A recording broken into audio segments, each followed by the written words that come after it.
الله أكبر الله أكبر لا إله إلا الله.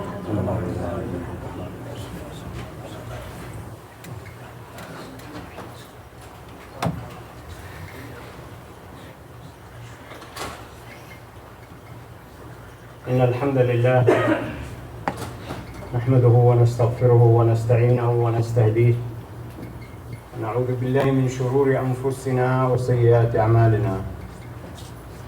من يهد الله فهو المهتد ومن يضلل فلن تجد له وليا مرشدا. الحمد لله الواحد الأحد العزيز الجبار الأول الآخر الظاهر الباطن، هو الحي القيوم، وهو الذي أنزل على عبده الكتاب ولم يجعل له عوجا، وهو الذي خلق الإنسان وعلمه البيان، وهو الذي علم بالقلم وعلم الإنسان ما لم يعلم. سبحانك لا علم لنا إلا ما علمتنا إنك أنت العليم الحكيم. اللهم علمنا من علمك وأعطنا من حكمتك وآتنا من لدنك رحمة وهيئ لنا من أمرنا رشدا. وأشهد أن لا إله إلا الله وحده لا شريك له، وأشهد أن محمدا عبده ورسوله وصفيه وخليله، أدى الأمانة وبلغ الرسالة ونصح للأمة فكشف الله به الأمة، وتركنا على المحجة البيضاء ليلها كنهارها ولا يزيغ عنها إلا هالك. اللهم صل وسلم وبارك على محمد وعلى آل محمد كما صليت وباركت على إبراهيم وعلى آل إبراهيم في العالمين إنك حميد مجيد. يا أيها الذين آمنوا اتقوا الله حق تقاته ولا تموتن إلا وأنتم مسلمون. Indeed, all praise is due to Allah subhanahu wa ta'ala, the one true God who created each and every one of us. He is the creator of the heavens and earth and everything in between. I bear witness that there is no deity worthy of worship except that one true God, Allah subhanahu wa ta'ala. That Muhammad sallallahu alayhi wa sallam is indeed his prophet and messenger, servant and slave. Allah's peace and blessings be upon him and his family, as Allah has blessed Ibrahim and his family. My dear beloved brothers and sisters, I want to remind myself and each and every one of us that the most important thing that you and I can do in this transitional life is to become people of taqwa. People who are fearing Allah subhanahu wa ta'ala in a way that's exclusive to Him. People who are adhering to the messages and the commandments of Allah subhanahu wa ta'ala in ways that transcends all other human orders. People who are content with what Allah subhanahu wa ta'ala has given them, and people who are always mindful that their time can end at any moment. Mine as I'm talking to you, yours as you're listening. If we become those kind of people, we succeed in this life and we succeed in the hereafter. Dear brothers and sisters, we are on the last portion, the tail end of the middle portion of Ramadan, and at the threshold or almost at the beginning of the last portion of Ramadan. The importance of these three portions that the Prophet ﷺ has identified is very critical, because all three of them are interdependent. The first portion, he said, was rahmah from Allah subhanahu wa ta'ala, compassion, mercy from Allah subhanahu wa ta'ala. And then after that mercy we get the maghfirah, which means Allah subhanahu wa ta'ala forgives the sins to all of us. And then the last portion, which is deliverance from hellfire. In other words, when one is protected from the hellfire, there's only another end in the hereafter. And that's the Jannah. And that's why we profusely ask Allah subhanahu wa ta'ala throughout the month, Allahumma inna nas'aluka al-jannata wa na'udhu bika min al-nar. Or Allahumma as'aluka al-jannata wa a'udhu bika min al-nar.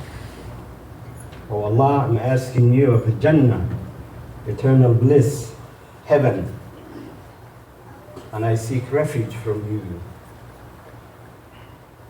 of the hellfire. So those dua that we frequent in this month, in this very month, which is itself an institution, learning process for you and me, a training ground, a boot camp, spiritual boot camp, moral boot camp for each and every one of us. We're supposed to emerge afterwards as better people. As better people. We know why Allah subhanahu wa ta'ala asked us to fast this month. Throughout the month, if we didn't even know, it's repeated long enough. But Allah subhanahu wa ta'ala prescribed this month for you and me and those who are before us. And it's a prescription, lest we become people of taqwa. We know this. We hear this message all the time. And we respond to this message in the month of Ramadan. But how do we know how much impact the month has left on us? When the Prophet ﷺ was once asked, what are the deeds that people enter into Jannah as a result?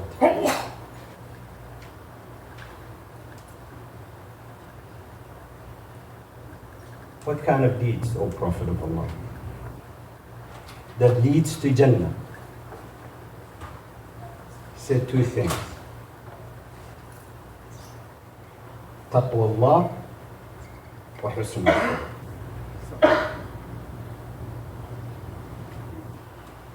None other than these two lead to Jannah. So we're asking for Jannah all throughout the month and beyond. But here the Prophet ﷺ tells us, if you want that to materialize, there are two things that mostly you won't miss. Taqwa Allah wa husn al-khuluq. That you fear Allah subhanahu wa ta'ala and that you treat other people right. The same way that you hope one day Allah will treat you. And Allah is the source of all justice. We'll never doubt that Allah subhanahu wa ta'ala will mistreat us. Allah la yuzlimu an-nasa shay'an walakinna an-nasa anfusahum yuzlimun.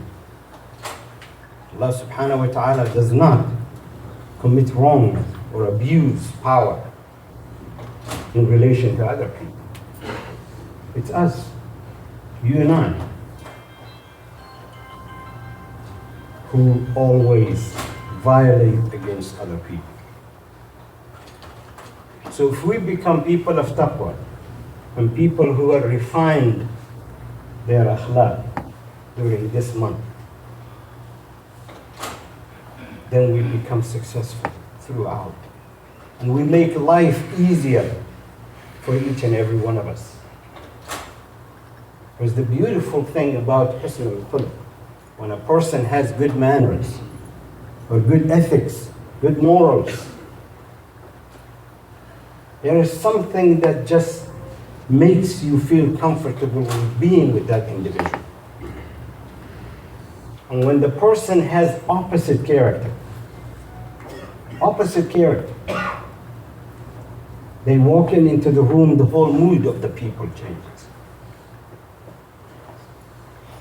They fume bad smell. You don't know what is about them that's wrong. But the minute they walk in, maybe it's the way they're projecting their power, or maybe the way they're engaging other people, or maybe the foul language that they often use. Whatever it is, it's just something that's not really good about them. And this is universal. Some people would say this, I feel uncomfortable with that individual because of my religion teaches the opposite of that. Another person who has no religion even might feel comfortable with such an individual. And vice versa, when they meet somebody who has good character, then they would enjoy being with that individual. So when the month ends, you and I have to be doing our inventory. We have to start it right now, actually. The last 10 days of Ramadan starts tomorrow night. So in other words, we're hoping to encounter Laylatul Qadr. And may Allah make us those who will encounter it. As the Prophet ﷺ said, if one stands for that night with good conscience, with sincere devotion for Allah subhanahu wa ta'ala, his sins are forgiven, or her sins are forgiven. The same way as he said about Siyam itself. In two different hadith, he said on both things the same thing.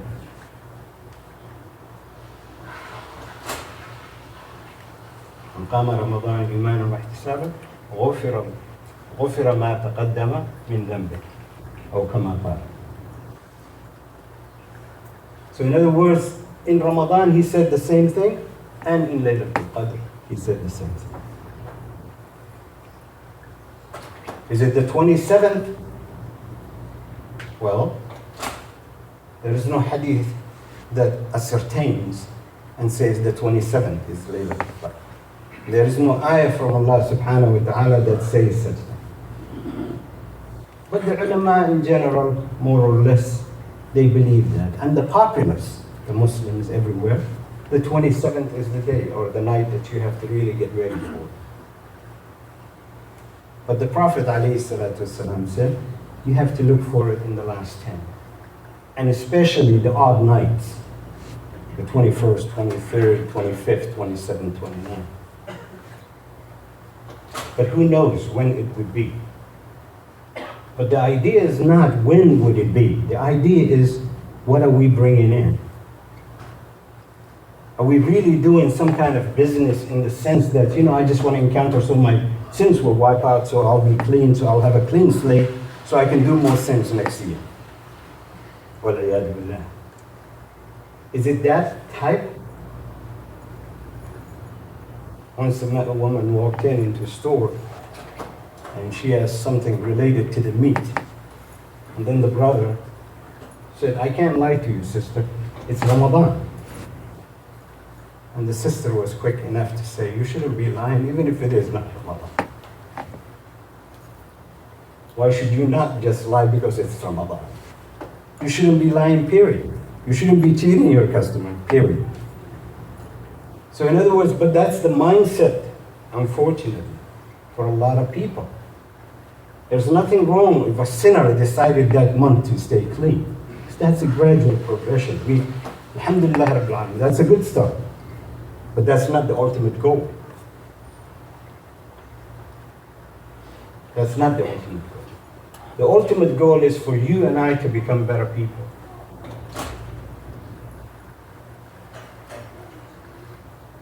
The Prophet ﷺ was asked, what are the best of deeds? What are the best of deeds?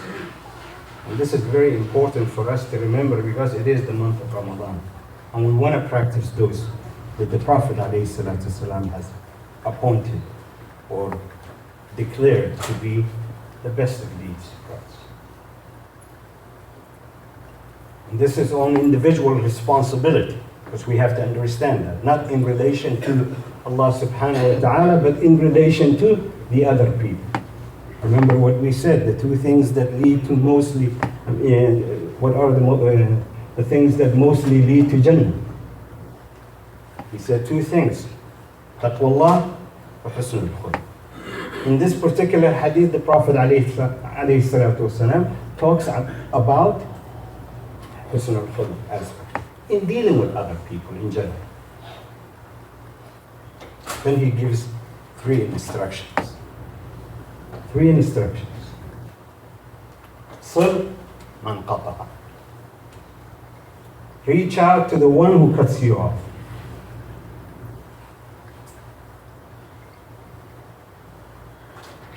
Take the higher road. Person cuts you off. They see you, they don't want to say salam.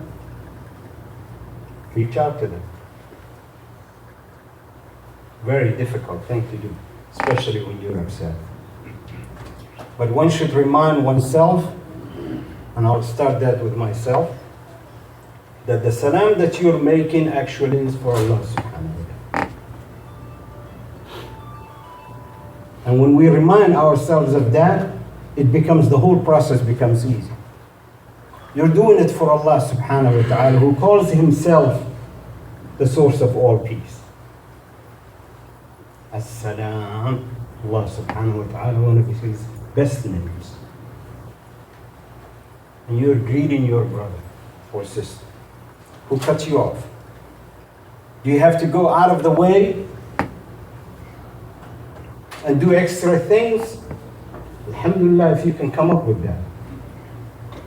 But this deen is about process. Nobody's rushed into that kind of interaction with the other individual. If you can do that, and you are that good of an individual, that disciplined individual, who cares about the oneness of the ummah and the community and so forth and so on, and you want to do that, فَلِلَّهِ الْحَمْدِ. But the salam aspect, requisite to each and every one of us. You cannot just ignore the person who walked into a setting, for example, whom you're angry at. You have to extend the salam.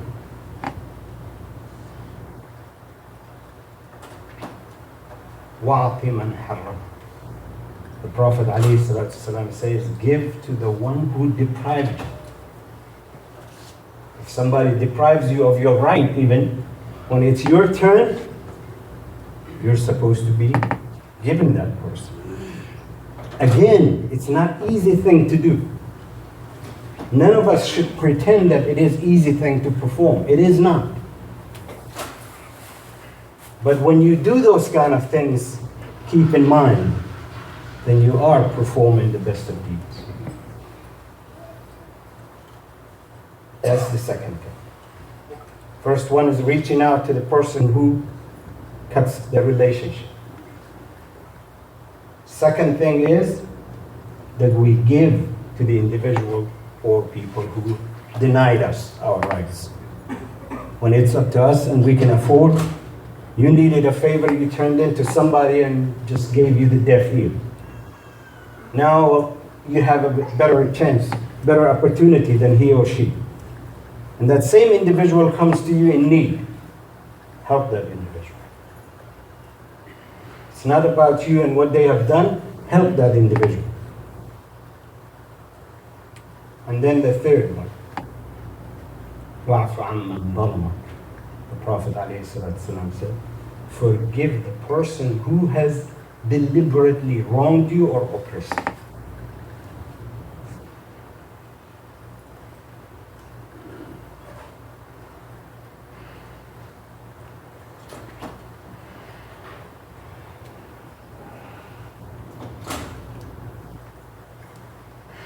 So we are in the month of Ramadan, and the prescription is to make us people of taqwa. and the deeds are laid out for us by the Prophet ﷺ.